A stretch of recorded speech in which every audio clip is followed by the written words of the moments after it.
भारत की crypto market को लगातार झटकों का सामना करना पड़ रहा है।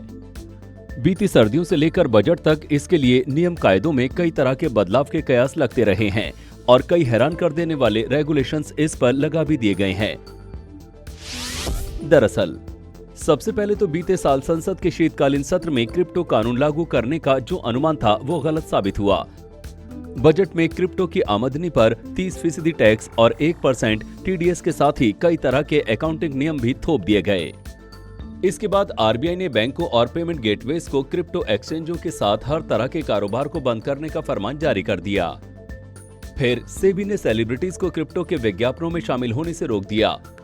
वहीं क्रिप्टो एक्सचेंजों को ग्राहकों के 5 साल के केवाईसी रिकॉर्ड रखने का नियम जारी कर दिया गया। सरकार के इन कदमों से क्रिप्टो कारोबार को तगड़ी चोट पहुंची है। ऐसे में भारत के 3 टॉप क्रिप्टो एक्सचेंजों ने अपने कारोबार को डाइवर्सिफाई करना शुरू कर दिया है। कॉइनस्विच कुबेर अब इक्विटी और म्यूचुअल फंड्स के कारोबार में उतर रहा है। कॉइन डीसीएक्स अपनी नई निवेश कंपनी कॉइन डीसीएक्स वेंचर्स के साथ स्टार्टअप्स में निवेश की योजना बना रहा है और वजीरेक्स के फाउंडर्स ने अपना बेस दुबई में शिफ्ट कर लिया और वो नए प्रोजेक्ट्स पर फोकस कर रहे हैं। जाहिर है, जब भारत में क्रिप्टो के भविष्य पर इस तरह से अंधकार छाया हुआ है तो फिर इन कंपनियों के पास कारोबार को बदलने के सिवाय कोई विकल्प भी नहीं है। We are also able to leverage our CoinDCX infrastructure, right, and full range of capabilities and tools that we have developed for CoinDCX, which we can extend it to our portfolio companies. If any company, Indian company wants to go global, we can help them with that. If any global company wants to come to India because of our large user base, they can directly get instant distribution, instant access to the larger retail crypto base. अगर निवेशक demotivated है और इतने सारे taxation हैं तो crypto exchange की स्थिति बहुत ही बुरी और बदतर होती जा रही है। इस समय जो एंटरप्रेन्योर हैं, जो एक्सचेंजेस चला रहे थे, डेफिनेटली कई सारे एंटरप्रेन्योर हैं जो आप शायद न्यूज में भी आया हुआ है, मीडिया में आया हुआ है, वो लोग अपने लिए दूसरे सेक्टर तलाश रहे हैं।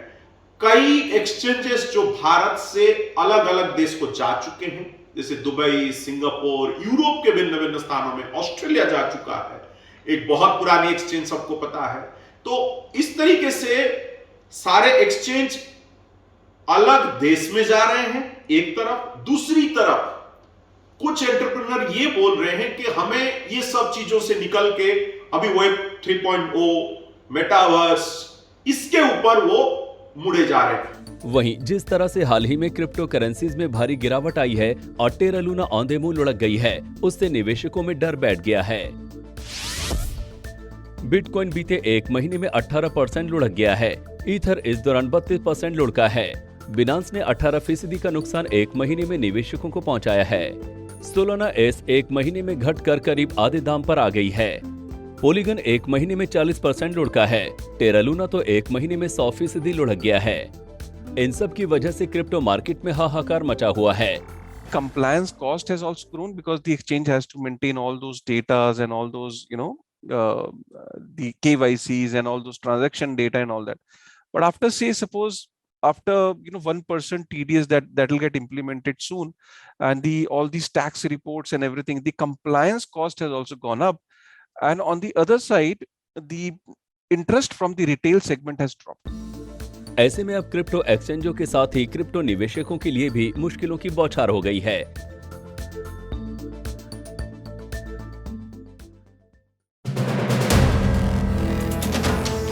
वीडियो पसंद आया तो हमें लाइक, कमेंट, शेयर और सब्सक्राइब जरूर करें।